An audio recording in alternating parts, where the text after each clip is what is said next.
Hey everyone, guess what? It's time to engage. I'm analyzing every emblem ring in Fire Emblem Engage. I'll go over all of the benefits they provide and how they can best be utilized to maximize both your fun and success when going through Fire Emblem Engage. Hopefully this video will be helpful to you regardless of how experienced you are and what difficulty you play on. And of course, this analysis will be free of spoilers. Today we feature the Emblem of Genealogy, Leif. Not gonna lie, I've been looking forward to this one since the beginning. Not only because Leif is one of my favorite characters from one of my favorite games, but also because Leif might just be the most complex emblem in Engage. His kit just doesn't make a whole lot of sense, both from a flavor and a gameplay perspective. But when used correctly, he can activate one of the most broken combinations in the game. Let's find out how and dive right in.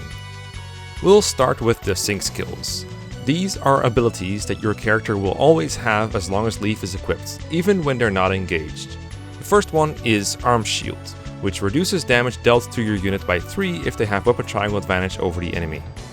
In Engage, the only other benefit of weapon triangle advantage is enabling a break on player phase, so it's nice that they created a way to leverage weapon triangle advantage on enemy phase. 3 damage can be a difference between life and death, so situationally this can be a nice skill to have. Arm Shield will also be upgraded at higher bond levels to reduce damage by 5 or even 7.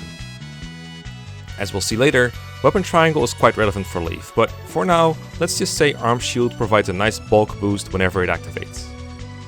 Vantage is a strange skill for the developers to give to Leif, since he doesn't have it in either of his appearances. But I'm not complaining because it's interesting and potent. While below 25% health, your unit will attack before the enemy, even on enemy phase.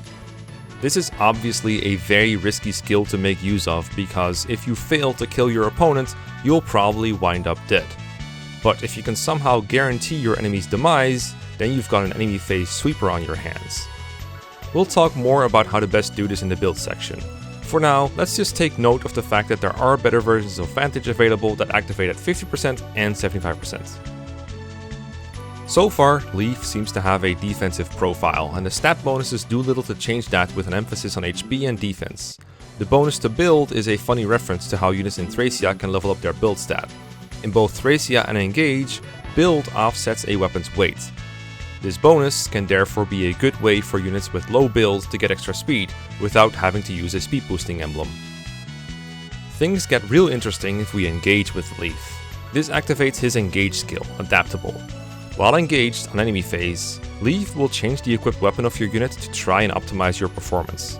This is simultaneously the best and worst part of Leif. Sometimes he'll pick just the right weapon that'll just devastate your opponent, but sometimes he'll make you use your light brand and reduce your damage output. Or worse, he'll switch to his Master Lance, weigh down your unit by a metric ton, and get them killed. This skill was one of the reasons I wanted to make this series, to show you exactly how it works and how you can best exploit it. The way Leif works is he checks all the weapons your unit has, including his own Engage weapons, against this priority list. Let's go through it. So, if Leif only sees one weapon that will counter the enemy, he will always pick that one. But let's say he finds 2, then he'll move on to the weapon triangle. If both weapons he finds have weapon triangle advantage, he'll move on to weapon effectiveness. If both of the weapons are effective against the current opponent, then he'll go to the next step, adding up each weapon's might, hit, crit, avoid, and dodge, and pick whichever weapon has the higher total. Yeah, that's as silly as it sounds. And if that somehow still comes to a tie, then he breaks that tie with the final step, whichever weapon is higher in your unit's inventory. Now that we know how Adaptable works, we can get rid of the unpredictability and make sure that we only bring weapons that we want him to equip for us. But no matter what, we'll always have his Engage weapons to take into account, so let's go over those first. First is the Killer Axe at level 1. It's almost identical to a regular unforged Killer Axe. When you first get Leif, it's probably too heavy for most of your units with its 12 weight, which can be annoying when he picks it for you against enemy lance users.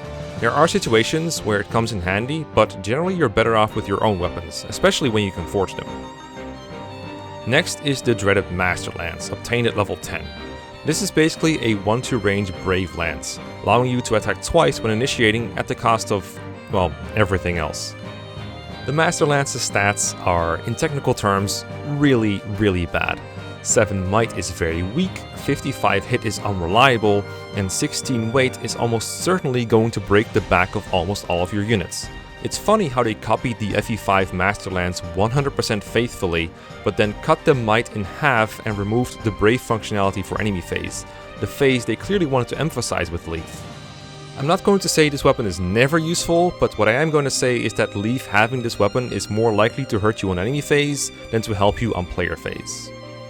Then at level 15, Leif gets the Lightbrand, his personal weapon from Thracia 776. It's a magical sword with an impressive 15 might and only 6 weight, both of which are better than, for example, the Levin sword. It also grants plus 10 luck, and it has an innate 20 crits. It's pretty good when you're using Leif on a magical unit, but if he's on a physical unit, keep in mind he will often pick the Lightbrand when attacked at range, especially when facing an axe user. Overall, Leif's engage weapons range from interesting to possibly detrimental, so what chance does Leif's engage attack have? Quadruple Hit takes his 3 engage weapons and combines a hit from each of them with a 4th attack from this super terrible weapon. The first time you try this attack, it will probably be a bunch of single-digit strikes adding up to rather little. It does suck at first glance, but because it hits 4 times, you can stack damage onto it rather quickly. If you inherit momentum, or even sword power, I know it doesn't make any sense, on your Leif user, each attack will get the damage boost. If you apply Draconic Hex to the enemy, every attack will do 4 extra damage. If you use the attack next to a Leer, every attack will do 3 extra damage thanks to his personal skill. With enough damage boosting, Quadruple Hit can be an excellent way to kill bosses in one round of combat, especially because it cannot miss. Leif's Divine Paralogue is an interesting case. Normally, I always recommend playing a Divine Paralogue because they tend to be easy to finish quickly if you want to, and you have to if you want to use an emblem's abilities past bond level 10. However, with Leif, neither of these apply. His Paralogue is usually long and difficult, and you don't necessarily want access to his higher bond levels, since Masterlands and Lightbrand are potentially detrimental to your build, and never playing the Paralogue is one way to make sure you never get those. While I do recommend to cap Leif's bond level at 9, the optimal way to do so is to simply never view his bond conversation, and that way you can still play the Paralogue if you want to, which is nice since you can get a Silent Staff and a Speedwing that way. So we're going to kneecap Leif's maximum bond level at 9, but how do we use that to make an actual good Leif build? The best and most simple way is to put him on Panette. Panette is a perfect fit for a Vantage sweeping build. She has high enough HP to survive an initial round of combat, and so much strength that she will one-shot anything she gets a crit against. She also starts only 500 SP from being able to inherit Wrath from Ike, which grants plus 1% crit for every point of HP she has lost, up to a maximum of 30. Her personal skill, Blood Fury, provides another plus 10 crit if she's lost any HP at all. Leif himself provides 10% crit to backup units. We can add another 35 more crit from using a Killer Axe and forging it to plus 2, and then if we add the Lin engraving, that's another 20 crit. We've already reached 100% critical, and we haven't even factored in the crit from Panette's dexterity.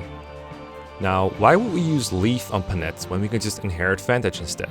Well, for one, it frees up a skill slot that we can use for something else, but also because it lets us take advantage of Leif's adaptable.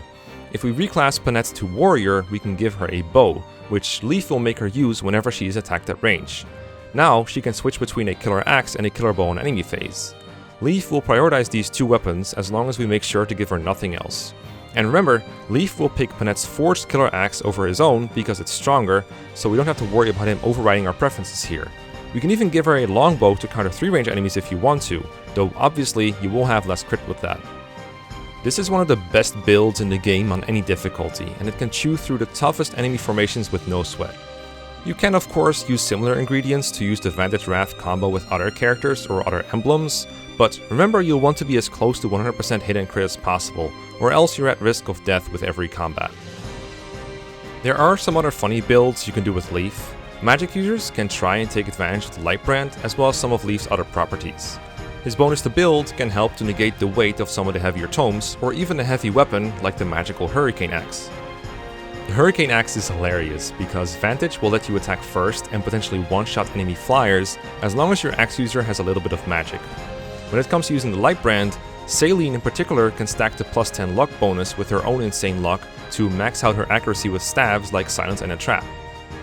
Before we get to the final verdict on Leif as an emblem, let's talk inheritance for a bit.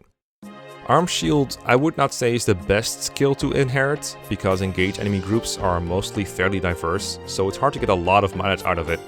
But one funny trick you can do is inherit Arm Shield onto an arts user to abuse their advantage over magic, bows and knives. It's not super useful given the lack of 2-range arts, but it might help keep them safe in a pinch when combined with shielding arts plus 5 defense. If you find yourself regularly exposing Seedall, this can be useful. Vantage can of course be inherited to other units as well. You can put it on your Ike user to get the same Vantage Wrath combo, with the added benefit that there's much less risk of getting killed, since Ike makes your units super bulky. You can inherit both Vantage and Wrath and use another emblem. For example, Veronica's Reprisal synergizes well with these skills, because she adds 30% of the HP lost to your attack power.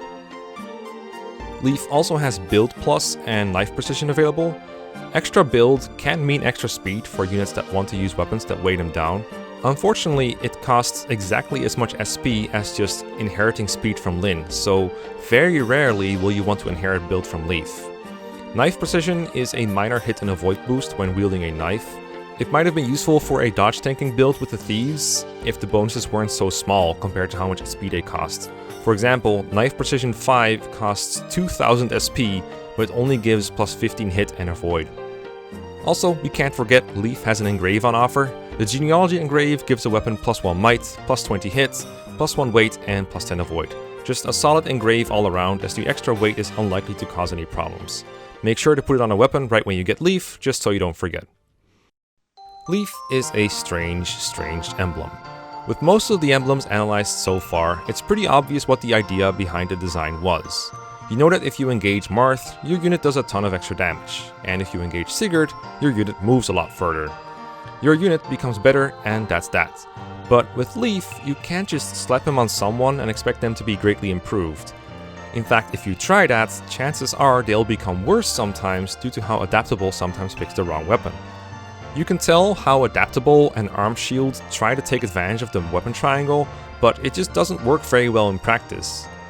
That's kind of the trend with Leif. His individual abilities have use cases, but they often require you to jump through a bunch of hoops to work. Case in point, the broken Vantage Wrath build that actually makes Leif good. Leif can turn your unit into a force of complete destruction, but it takes a lot of knowledge and preparation to do that. Intentionally keeping his bond level low is something you never want to do with any other emblem, but here it's necessary because otherwise Adaptable will get in your way. So what are your results with trying to make Leif work? Let me know down below in the comments, and while you're there, feel free to drop a like and subscribe if you haven't already. Perhaps you would like to support me on Patreon. It's thanks to all my patrons after all that I'm able to produce these videos. I want to give an especially big thanks to the patrons in S tier: Modi, Arkholt, Ben Dion, Boots42, Cold Cookie, D, Ice Lake, Carasso, Moo, Safi Senshu, Schmeep, Scott Mitchell, The Vala Agenda, Thick Mulder, and Vincent Cutie. Every time I check just to see how many people support me unconditionally, I am so grateful. It's because of all of you that I can spend time writing and revising the scripts for these to make them as good as they can be, and it gives me the financial freedom to pay for Athena's expertly editing so they look as good as they do. Thank you all so much.